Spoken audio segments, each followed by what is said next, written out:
Hi there, YouTube stroke survivors. I hope you're all enjoying May Day. Yes, it is Monday. I'm sure it's May Day all around the world. Maybe it's not. But I want to introduce you to Maeve. This is little Maeve, little bitch. Maeve is meant to be Max. There you are. Little and large. It was Maeve and Max. I wanted to write stories, kids' storybooks about Maeve and Max, and it was going to be called. I've not got this squared up. It's annoying me. I'm a wee bit to this side, my left. The storybooks were going to be the adventures of Maeve and Max, because Maeve I got her first and she was only 6 months old, and I still had Johnny and Cash. Less said but that, right? I've been crying quite a lot over the last week. Feel like I'm now. Anywho, right. So I got Maeve. I was really depressed. I was really depressed come the end of 2018. And I got Maeve.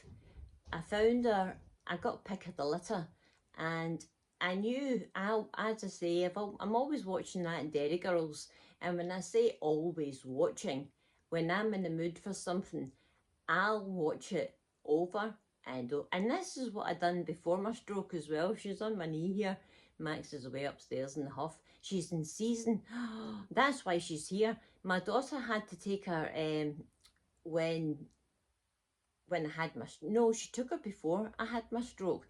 She took her in 2019 when my mum passed. Um, she took her about July because we went to Benidorm, and my mum passed in April, and we had a holiday booked for Benidorm and Spain, and myself, my daughter, and my grandson and granddaughter, we all went. And it's a big long story. I'll get into it another time. Believe me, I will. I won't forget. But anywho, Maeve here is meant to be paid 650 quid for her, £650 rather, as a miniature. And she got a square of hash into the fucking bargain. So not only did we have Maeve, dancing Maeve, she's so clever. See the tail's wagging just now. She's such a clever girl, and she's in season. And my daughter's fiance, he had to bring Jax, his dog, and Jax is getting on, but not on enough. He impregnated Maeve. He defiled her. So he did, in the flat, and my daughter was trying to keep them separate. And she's got Roy. I'll tell you a story about Roy. Roy's a miniature Jack Russell, and he is a miniature Jack Russell. He's a little shit. But anyway, no, he's not. He's gorgeous. They're all gorgeous. So look, she's kicking. Haven't got the camera down enough. Oh, this is all put together. There's my towels in the back. And we've got gorgeous weather here. We're believing this is our summer. That's that bit. And did I go out? Did I? No, did I? Hell go out. I've been meditating my life away in my bed, because that's where I wish to go. And I was told after I had my stroke, I've never even talked about my stroke. I've not talked about bloody hardly anything to do with a stroke. But anywho, this is post-stroke, and you just happen to be getting me on a day that decided my daughter's just in, she's due back in. She came in and gave me a good jangle. It's as if she lifts me up spiritually. See here, and she's got the other side here.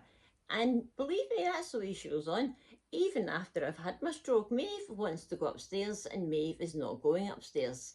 And Max has opened the fucking door again, and she got out the back door, and she's such a wee bitch just now because she's in season, and that's why she's here.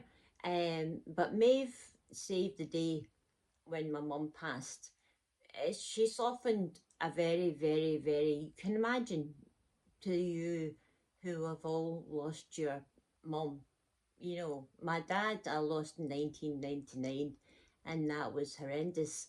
But I still had my mum, um, which I don't have. And as I say, with the children's books, I've been trying to write a book now for, God, 40 plus years. And it just gets more. And I got to a stage maybe about 15 years ago, and where I could have made the time, because I went to college as a mature student when I was 32, and to do photography and digital imaging. So I was that way where I was writing, because I think because I was surrounded with so much creative people and ideas, that we were all in the same boat kind of thing. And I was lucky to have, we had 12, and one dropped out, and he was young. He didn't like it. So we were all, one of the guys, well, I was what, 32, I'm now 58, but one of the guys we had, Jimmy, he was 74 or something like that. And he liked photography. And I think the place that he went to, I can't remember quite now. And then there was another woman, Margaret Maeve, you stay here. She's wriggling about. Margaret, she was from West Kilchucky, and that's West Kilbride in Ayrshire. Oh, wait, I'll show you where I live. Hang on. Right, hang on a minute. To we stand up, I'll try and take you with me. I'll show you out the window. Right, I live in a place in the village, and the area of the village I live in is called the Courts. Court. So, anywho, this is us. I'll show you my tree. I'll try and get my tree in. And there's 31 houses in each court. I used to live in Iona Court. Is that a clue? Have I given you a clue? Iona. Whereabouts is Iona? Iona is the Nile in Scotland. And there's all sorts of ones. There's Ronaldsay, there's Stroma, and each court will be identical. There's 31 houses in the court. And this is the way, in this, you'll see, wait, I'll show you, right? And I'll keep yapping, hang on.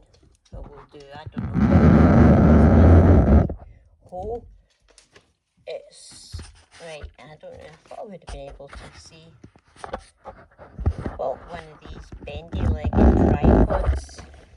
Ignore the blinds, because Max has got them fucking ruined. Right, I don't know what you can see. Oh, shit. I thought I'll be coming round the corner. We've already had words about this YouTube channel. I've acquired quite a few haters on this channel. You fucking wouldn't believe it. You have a massive stroke. And by the way, I'm not on here to fucking name drop or name and shame or any shite like that. I wouldn't give them the fucking pleasure of it. Honestly, honest to God, don't get me started.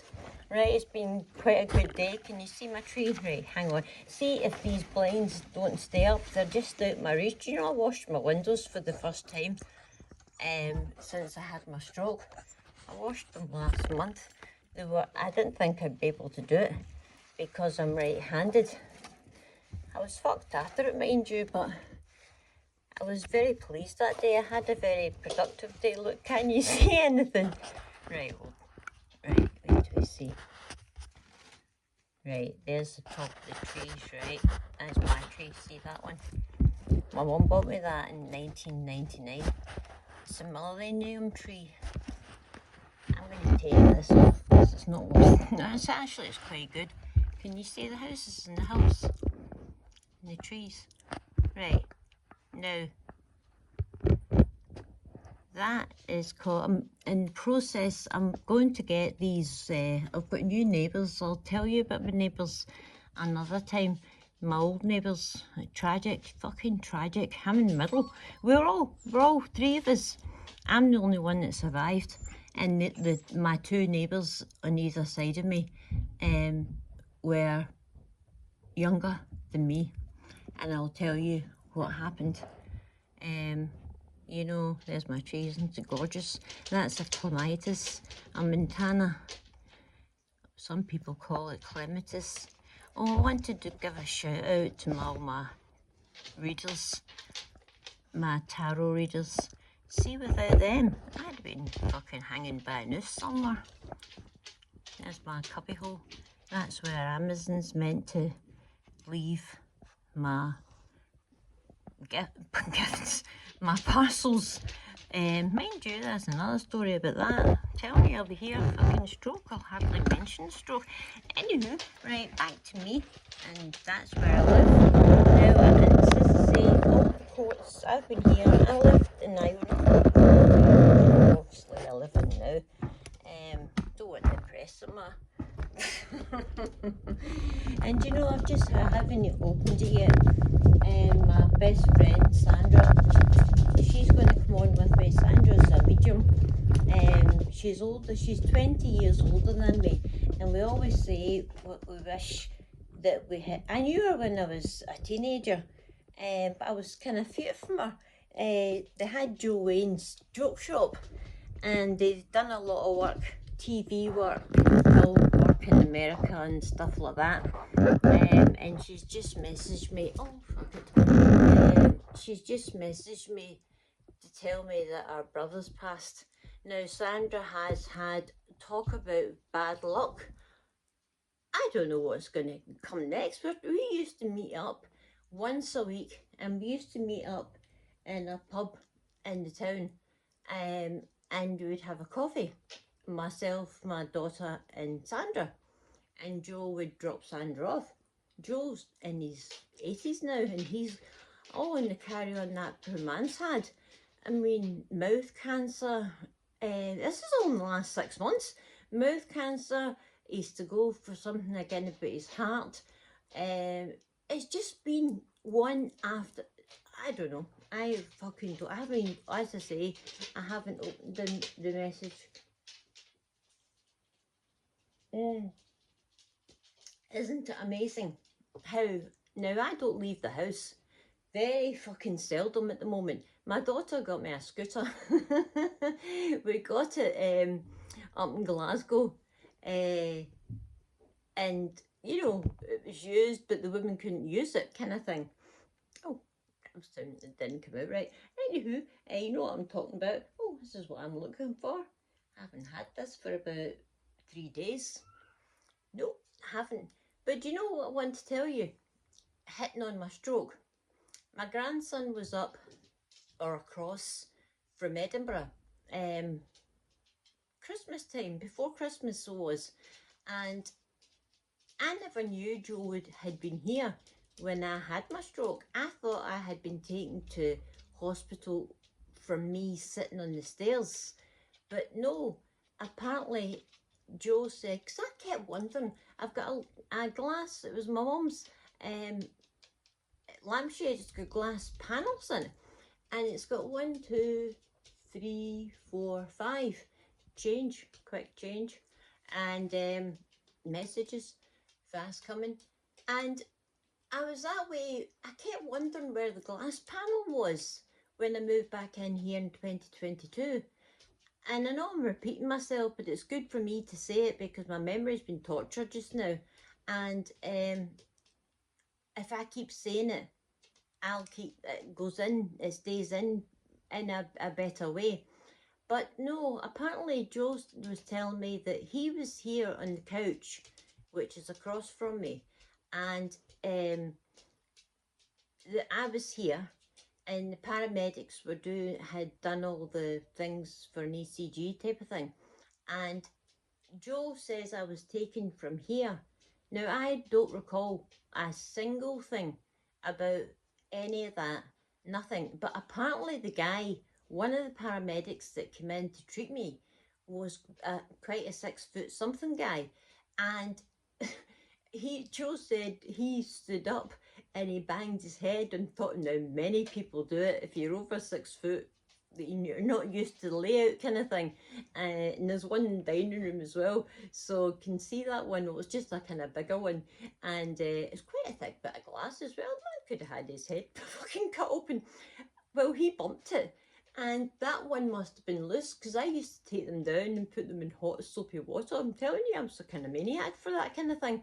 But anywho, he banged his nut in it, and the glass panel fell out, and it missed his head, but it hit the floor, and it smashed on the floor. So this is now I'm finding out where this what happened. And because I always used to look up to it, and I couldn't recall anything happening to me. Anyway, enough about the lampshade, dear Lord. So they took me to hospital. The first thing I remember is waking up in a ward in Cross House, and because it was COVID, we had a kind of, I had, well, there was one, there was definitely me and another man next to me. And I know that due to what was happening next. And I had this woman who was she was a big woman, but she was, COVID had just started, so she was, hey, nobody was getting by that door. My daughter didn't mind. What the fucking carry on. Anyhow, I remember having these blue plastic trouser things on. And they were buttoned up the edges, and they were I'll do it that way. They were going in and out, and like compression type of things, and then releasing, compressing, then releasing. And I didn't know what the fuck was happening. But do you know, my daughter and I have said many times, my stroke was divine intervention, because on my mum's head, I was at the point of taking my own life. If the man above wasn't going to take it, I'll fucking take it then. And then I had a massive stroke. But my mood, my daughter was terrified to come in and see me, because she thought, fuck, I was bad enough before. What am I going to be like now? And surviving it, was it a blessing? Was it a curse? What was it? I've dealt with an awful lot throughout my life. I mean, when I was 6 years old, maybe a trigger warning here, I watched my stepfather drag my poor mother naked, two of them naked, in Ballymena in Ireland, and he had her by the hair, and I was standing screaming, what the fuck was, terrified, fucking petrified. And he dragged her by the hair down the stairs, bump, bump, bump. He'd already battered her in the room, in the bedroom, and it spilled out onto the landing, and he wasn't happy at that. So, and he was, my mum was like 5'5", my stepfather was like 6'3", burly. You can just imagine ginger hair all combed back. He thought he was something, and he was fuck all twice. That's what he was. And yet, the last words I said to him, he died of lung cancer and secondary brain cancer. The last words I whispered in that man's ear in the hospice was, I love you. And he looked at me, and his eyes had went really sapphire-like. And he was just that way right up to his last day. Not to me, he wasn't. He had another family, and you know what it's like, especially around death, especially in Irish. No offence or anything like that. I've been around Ireland enough to know. I've been to many a funeral and many a mass and different things that are in Ireland. But no, back to my stroke. No, he dragged her down the stairs, threw her outside. It was winter time. Threw her outside naked and made her walk. It was like the walk of shame. Going from Ballymena, going from the gate to the car where she would have, here's my daughter, right. I'll speak to you a lot later on, okay? Bye. Hello, Blair. Blair?